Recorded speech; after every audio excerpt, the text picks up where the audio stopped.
I'm Pastor George Borghardt, and this is another Higher Things video short. You just gotta believe. Please don't say that to people. That's the subject of today's Higher Things video short.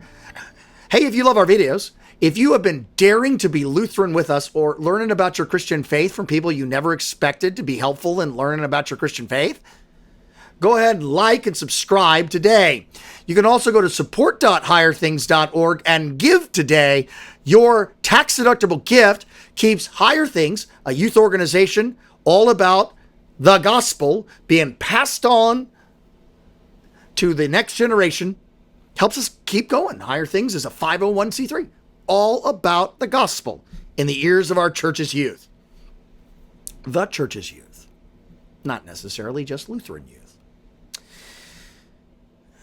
So you've heard the expression, I have too, you just have to believe. It usually occurs when we don't know what to say. Somebody's just been told they had cancer. Maybe we said it to ourselves to get out of a situation. I just have to believe. I just have to believe that God's merciful. I just have to believe. Either way, not the most helpful thing in the world. And here's why. Faith is not a good work that we do that merits favor with God. And I'll handle this on Friday's video short on fideism. But today it's enough to say, okay, when we say that to someone, you just got to believe. So they already have all the burdens they're carrying. Just think of them as it's like they're carrying all these things. They're carrying. What a good dog. They're carrying all these bags and they're carrying all these burdens and they're almost broken by them and they're holding them and juggling them. And on top of all of that, we say, well, you just have to believe. We feel better. Spectacular. And that's really what it's all about, right? Wrong. It's about the comfort of troubled consciences. And you just got to believe puts another law on the person. What I mean by that is the scriptures are filled with places where God is merciful before people believe. He is kind and generous before they believe. He makes a promise to Abraham before Abraham believes in him. He heals a paralytic just to show that he's able to forgive sins. In Matthew's gospel, he also, in the Sunday's provisional gospel reading, Luke 5, he fills a net full of fish when a bunch of fishermen don't believe that he's going to do that. And so the idea that our faith is the determining factor that makes God merciful is just another work. It's just another work that we do in order to get God to be a slot machine, God, and deal out the gifts. And on top of all the burdens that people have, I've just been told I have cancer. Well, you just have to believe and God will heal you.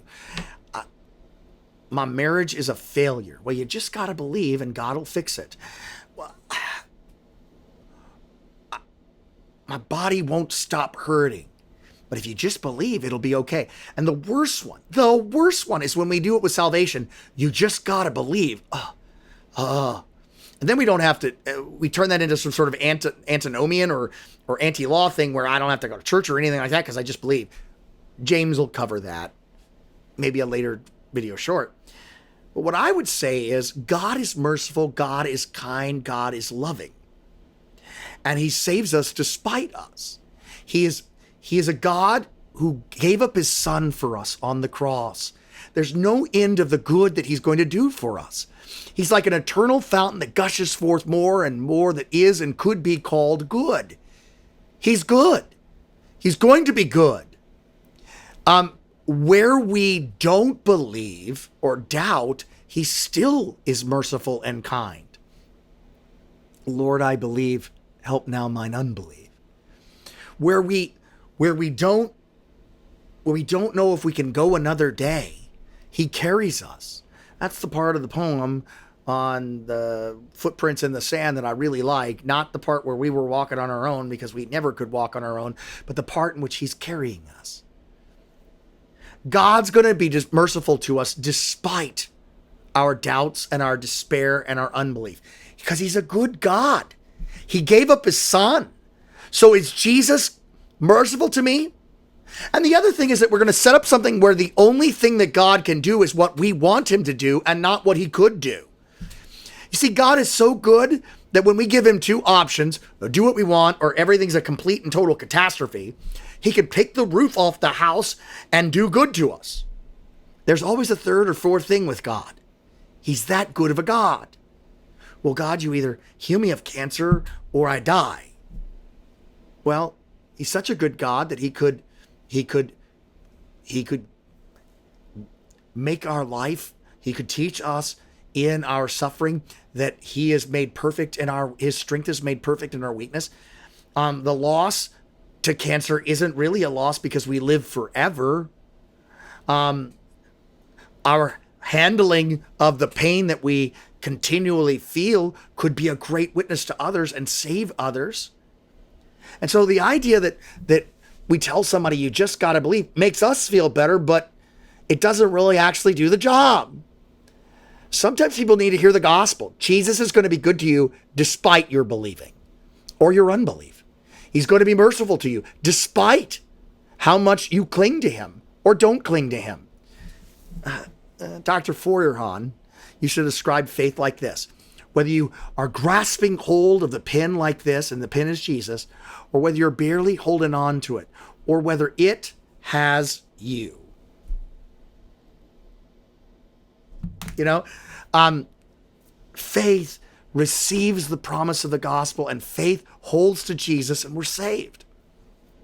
And so I would encourage you to stop looking at your faith as something that merits favor with God. Stop thinking that you just got to do this, and be on the receiving end of what good he has for you. If he heals you, that's a good thing.